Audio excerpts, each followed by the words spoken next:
Usapan natin ngayon, ito po, no, yung mga revelasyon po ni BP Sara. Ito po, hindi po natin masyadong tinatalakay ito, no, yung tungkol po dun sa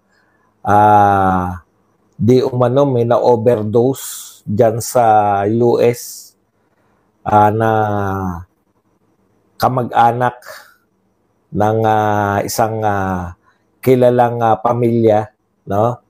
At ayon po yung napapabalita po na tila kasama, no? Kasama po ni First Lady. Pero ngayon po si BP Sara na po ang nagsabi na meron talagang pangyayari na yan, no? Kaya magaganda po tong revelasyon ni BP Sara. Actually, binibigyan niya po ng linaw, no? Kasi po, sa totoo lang, sa dami po ng nagaganap, lalo na po ngayon mag-eleksyon, si BP Sara po ang isa po sa mga nagpapaliwanag kung bakit ang dami-dami nagaganap. May naganap na kidnapping kay PRRD, inimpeach siya, no? At saka, syempre, yung latest, yung kay Pulong. Lahat po to, ayon po kay BP Sara, may kinalaman pag may malalaki pong issue involving yung administrasyon, particular po yung pamilya po ng Pangulo, no? Pag involved po yung gobyerno at saka yung pamilya ng Pangulo, ay ayon kay BP Sara, talagang inaatake ang kalaban. At ang napagdidiskitahan ng gusto ay eto nga pong mga Duterte. At least naliliwanagan tayo, no, na hindi lang po tayo, bakit walang humpay yung atake, tapos nagkakataon lang ba? Ito po, sinabi po ni BP Sara na tuwing mayroon pong malalaking issue, no?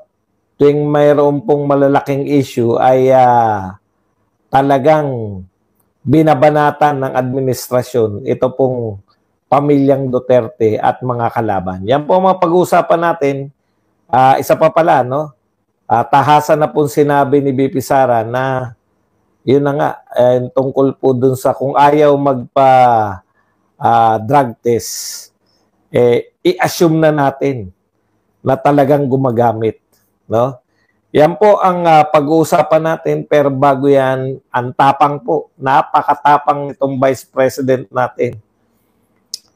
Kinakailangan po kasi may magsalita po ng katotohanan, no?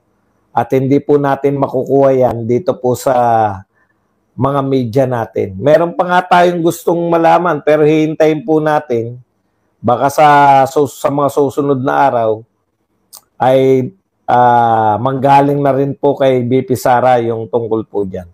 Kabigla talaga to si BP Sara. Wala pong takot kung magsalita. Ang simple lang po yung sinasabi ni BP Sara.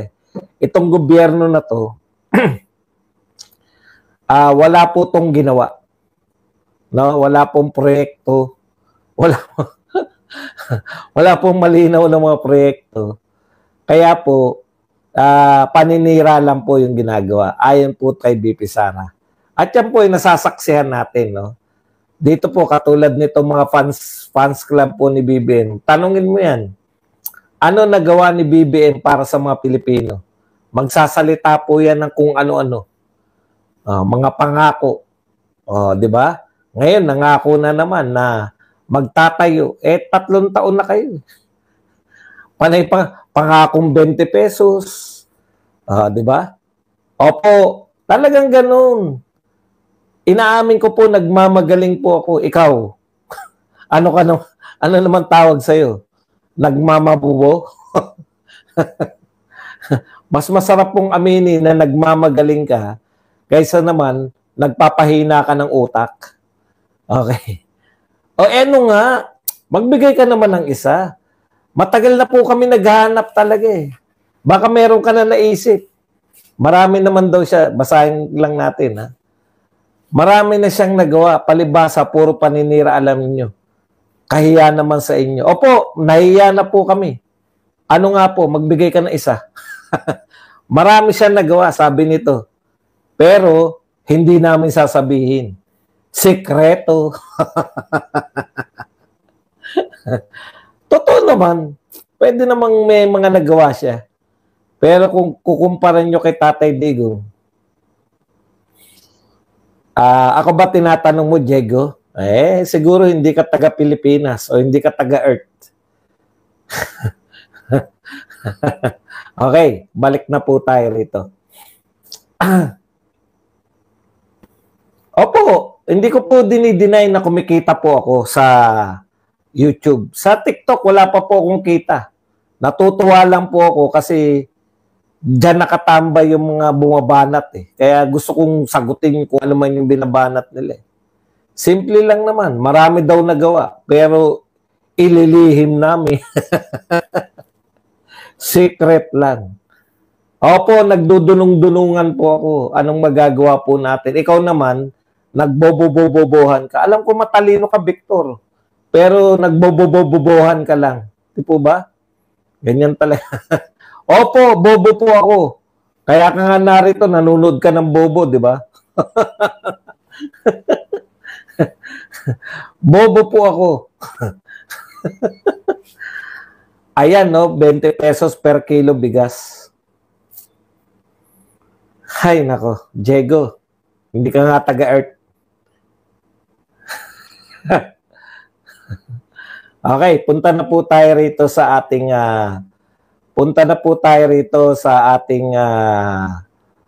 mga sinabi po ni BP Sara. Isa-isahin po natin. Simple lang po itong sinasabi ni BP Sara. Ang sabi niya, kada may mga issue na malalaki, hindi kayang ipaliwanag, mahirap sagutin. No? Katulad po nitong mga to, hindi po masagot. Marami na nagawa si BBM daw, marami daw nagawa. Sinisiraan lang natin. Sa atin pala nakasalalay. No? Tuwing sinisiraan pala natin, natutunaw ba? Sabi niya kasi, marami na nagawa si BBM, sinisiraan nyo lang. Ay, sorry naman po. Pag siniraan ba namin, natutunaw yung ginawa? Alimbawa po si Tatay Digong, 10 taon na passport. Matutunaw ba yan pag siniraan nyo? Hindi. Yung puntulay na sisilix, pag siniraan nyo ba yan? Matutunaw yan? Hindi rin. Hindi pala nakakatunaw yung paninira. Ang sinasabi namin, sabi kayo na sabing marami na nagawa, ano nga? Di po ba? Magbigay nga. Isa lang naman, di naman namin sabing isa-isahin. Magbigay naman kayo ng isang ginawa para naman masiyahan. Pinagpipilitan yung maraming ginawa, sinisiraan lang. Yan, flood control, tsaka PhilHealth. Yan po. Tama po sila. Pero negative. Opo, bulag po ako. Kaya nga, ilinaw nyo po yung mga mata ko. Ano po ang nagawa? Pinagpipilitan nyo 20 pesos per kilo nga bigas, ano na? Kaya kita mo, si Diego na rin nagtanong ng ano na. Gulo ni Diego, no? Wala na po. Isang araw lang po. Okay. Hanggang ngayon po, nangangako ng 20 pesos na bigas, nangangako ng Philippine Medical, Children's Medical Health Center. Panay pangako po yan eh.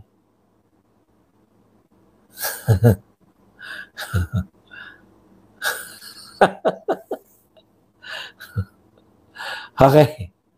Sabi ni BP Sara, kada may isyong malaki na hindi kayang sagutin, sinisiraan na lang. Inisa-isa niya. Halimbawa po, nung pumutok yung issue ng budget, blankong budget, no? Pinagtanggol kahit nito ni Quezon Escudero. Anyabang pa ni Quezon Escudero eh. No? Wala pa raw siya nababalitaan na nakasuhan o napunta sa Supreme Court. Ngayon, may nabalitaan ka na, di ba?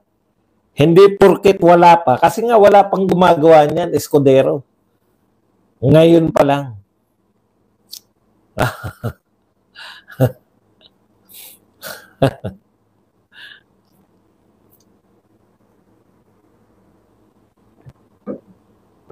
Okay, balik natin. Ang laki po ng issue na yan. Araw-araw po tinatalakay yan. Nag-react po pati mga oligarko. Pati po mga businessman, nag-react po dyan. Nag-react po yung mga media. Pati yung mga kakampi nilang media, hindi po pinalagpas yung blanco na budget. Tapos bigla nagkaroon. Kahit na ano po pong paliwanag nila, hindi po nila nailusot yan. Paano po natigil yung pag-uusap hinggil dyan? Sinampahan po nila ng impeachment si BP Sara. Wala na po yung impeachment eh. Naalala nyo? Pa-expire na po yung, kumbaga, yung impeachment po ni BP Sara. Hindi na po pinag-uusapan at that time kasi walang numero eh. Pero nung pumutok po yung zero budget, yung blankong budget, tapos bigla nagkaroon ng mga numero, minadali po nila. Opo, minadali po yung impeachment. Dahil isang araw lang yan, nagkapirmahan, naipasa kagad.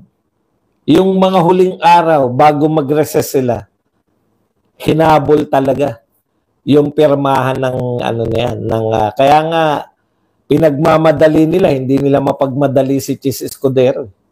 Dahil kayo nga, gahol na kayo, hindi nyo iniintindi.